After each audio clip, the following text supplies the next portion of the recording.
Nii, mis siis sellest järgiridvast? Järgirida projekt on täpselt nii kaugel, et käepide on valmis.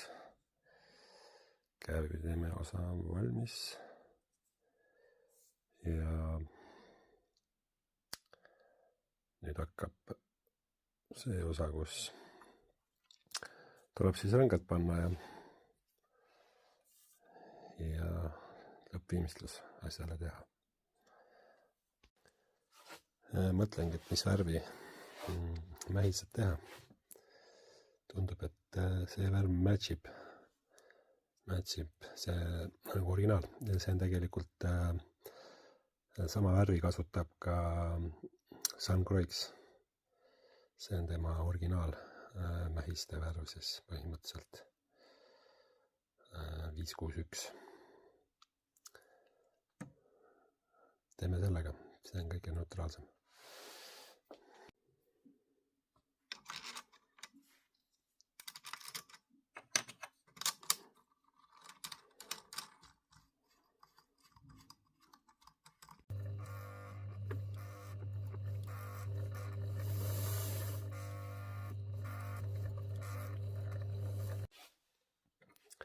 Hakkab see käsitööd valmis saama, et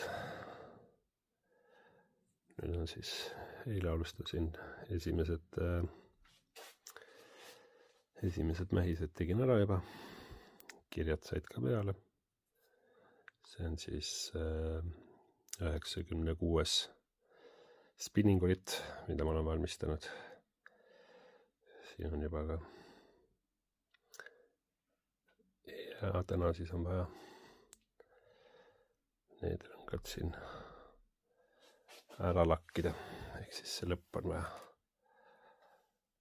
ära lakkida. Ja siis ongi see ilus järgiret valmis. Et tundub päris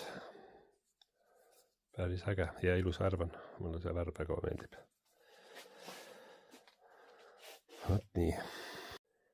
Nii sai valmis siis järgirit. Et selline ta tuli. Kirjad peal, 2 jalaga rõngad, 1,80. Läheb siis kliendile. Kliendile läheb siis kaasa siukene sukk. Siia läheb täpselt rulli taha. See on täiesti pikkus, see on ühe osane ritt ja tal on ka originaalkott. Läheb siia originaalkoti sisse ja läheb kliendile. Vot, kui sinulgi tekkis huvi käsitöörida vastu, siis anna märku. Kirjutame, arutame ja saad sellise ridva nagu soovid.